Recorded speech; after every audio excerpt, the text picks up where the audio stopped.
Alexander the Great is often celebrated as one of history's greatest military strategists, known for his uncanny ability to outmaneuver and defeat opponents, regardless of their size or strength. His tactical brilliance lay in his adaptability, innovative thinking, and fearless leadership. Through a series of carefully planned and brilliantly executed battles, he carved out one of the largest empires of the ancient world in just over a decade. This legacy was shaped not only by his victories but by his revolutionary approach to warfare, which changed the art of battle forever. Chapter 1: The Foundation of Macedonian Tactics. Alexander's tactical foundations were built on the reforms introduced by his father, King Philip II, who transformed the Macedonian army into a highly disciplined and versatile fighting force. Philip introduced the Macedonian phalanx, a tightly knit infantry formation with soldiers armed with long spears, sarissas. The Macedonian phalanx became the backbone of Alexander's army, providing a sturdy defense and a formidable offense that could outmatch the lighter infantry of most opposing forces. In addition to the phalanx, Philip restructured the Macedonian cavalry, creating the companion cavalry, elite horsemen trained to strike with speed and precision. Alexander inherited these well-trained troops and added his own innovative strategies, blending the discipline of the phalanx with the agility of the cavalry. This flexibility allowed him to adapt his approach on the battlefield, whether he faced heavily armored Persian troops or fast-moving tribal warriors. Chapter 2: The Battle of the Granicus. Bold and decisive. Alexander's first major victory at the Battle of the Granicus River in 334 BCE exemplified his fearless and aggressive style. Facing a Persian force that outnumbered him and controlled the high ground, Alexander displayed both audacity and tactical intelligence. Instead of a cautious approach, he led a direct assault across the river, surprising the Persians and preventing them from using their advantage. Alexander's use of his cavalry on the flanks was pivotal. The companion cavalry, under his direct command, broke through the Persian lines, allowing his phalanx to advance and scatter the remaining Persian troops. His willingness to personally lead the charge inspired his men and demoralized his enemies. This bold victory at Granicus set the tone for his entire campaign and demonstrated his capacity to use terrain and timing to neutralize numerical disadvantages. Chapter 3: The Battle of Issus, Turning Defense into Offense. In 333 BCE, Alexander met Darius III's army at the narrow plains of Issus, where the Persian forces outnumbered his own. Instead of retreating or taking a defensive stance, Alexander seized the initiative. Recognizing the limitations of the narrow terrain, he lured the Persian forces into a bottleneck that neutralized their numerical advantage. Alexander then executed a swift and coordinated attack, leading his companion cavalry on the right flank in a charge that cut deep into the Persian lines. By focusing on the weaker parts of Darius's formation, he created chaos and forced Darius to flee, leaving the Persian army to crumble. The Battle of Issus showcased Alexander's understanding of terrain, his ability to exploit enemy weaknesses, and his psychological insight, using Darius's flight to devastate Persian morale. Chapter 4: The Siege of Tyre, Engineering Ingenuity and Patience.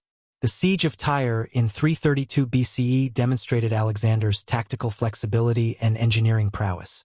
Tyre was a heavily fortified island city with towering walls and a powerful navy, making it nearly impregnable.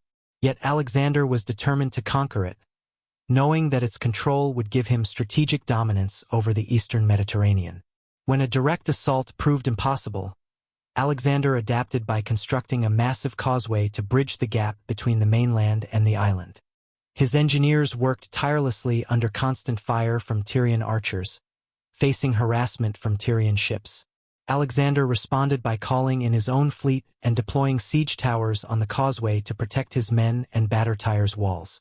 After several months of persistent effort, Alexander's forces breached Tyre's defenses, capturing the city. The Siege of Tyre exemplified his ability to combine patience, innovation, and engineering to overcome even the most daunting obstacles. His willingness to adapt his tactics and use unconventional approaches proved that he was more than just a battlefield commander. He was a strategist who could think beyond traditional warfare. Chapter 5: The Battle of Gaugamela, Precision and Psychological Warfare. The Battle of Gaugamela in 331 BCE is perhaps Alexander's greatest tactical masterpiece. Facing Darius III's massive army, featuring infantry, archers, chariots, elephants, and tens of thousands of cavalry, Alexander was once again outnumbered. However, he turned Darius's numerical superiority into a liability through a series of calculated maneuvers. Alexander deployed his army in a flexible formation, with the phalanx in the center, light troops on the flanks, and his companion cavalry positioned on the right. Instead of advancing directly, he angled his army obliquely to the right, drawing Darius's forces into an overstretched position. This maneuver, known as the oblique advance, forced the Persian left wing to follow, creating a gap in the Persian line. At the decisive moment, Alexander led a ferocious cavalry charge into the gap, striking at the heart of Darius's formation. The Persian king, sensing imminent defeat, fled, resulting in a complete breakdown of the Persian army's morale.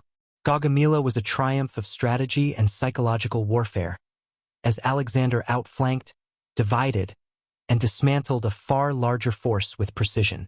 This victory broke the backbone of the Persian Empire and cemented Alexander's reputation as a military genius. Chapter 6. The Indian Campaign and the Battle of the Hydaspes. In 326 BCE, Alexander faced one of his most challenging battles at the Hydaspes River against King Porus, a ruler of northern India who commanded a powerful army that included war elephants. Alexander, unfamiliar with these massive creatures and the Indian terrain, had to adapt his tactics to win. To avoid a direct confrontation with Porus's well-prepared defenses, Alexander used deception. He positioned his forces along the river to feign an attack, while secretly leading a contingent to cross the river at night and attack from an unexpected angle. By surprising Porus from the rear, Alexander negated the advantage of the elephants, surrounding and disorienting them. The Battle of the Hydaspes showcased Alexander's adaptability and his ability to think creatively in unfamiliar circumstances. Despite facing an army with superior knowledge of the terrain and the terrifying presence of elephants, Alexander's planning, discipline, and strategic surprise enabled him to secure victory. Impressed by Porus's bravery, Alexander allowed him to keep his kingdom, using diplomacy to consolidate his gains in India. Chapter 7. Master of Adaptation and Flexibility. Throughout his 10-year campaign, Alexander demonstrated an unparalleled ability to adapt his strategies to various environments, enemy tactics, and battlefield conditions. He used a mixture of direct assaults, surprise tactics, and psychological warfare to exploit his enemies' weaknesses, whether they were Persians, Egyptians, Bactrians, or Indians. His tactics were not static. He adapted continuously, refining his approach as he encountered new types of warfare, diverse terrains, and different opponents. In addition to traditional tactics, Alexander mastered siege warfare, constructing complex machinery and fortifications when needed. His adaptability was seen not only in grand battles but also in smaller engagements and sieges, where his careful planning and attention to detail allowed him to outmaneuver forces even when outnumbered. Chapter 8. The Psychological Element of Alexander's Tactics. Alexander understood that warfare was as much psychological as it was physical. He often sought to undermine enemy morale before a battle even began. His reputation for fearlessness and his willingness to personally lead charges made him a legendary figure, intimidating his opponents before they ever faced him on the field. He showed mercy to the defeated and punished only those who resisted fiercely, making it clear that surrender would be met with clemency, while resistance would bring total destruction. This psychological approach was part of his strategy to prevent rebellions and secure loyalty.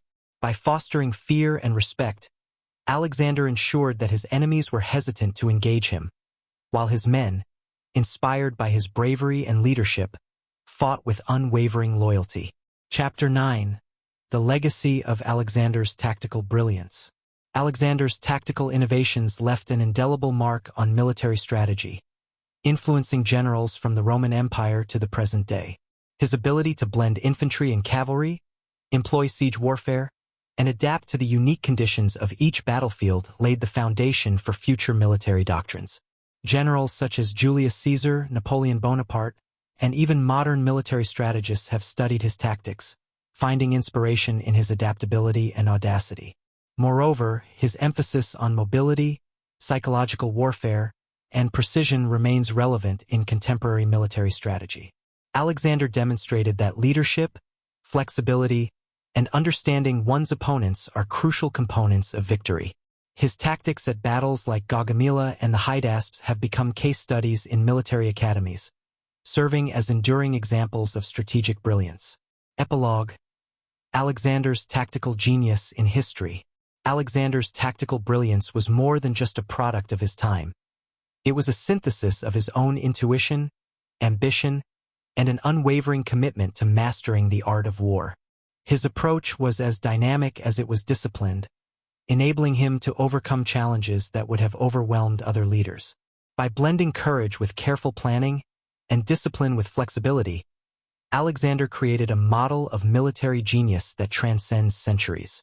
In every battle, every siege, and every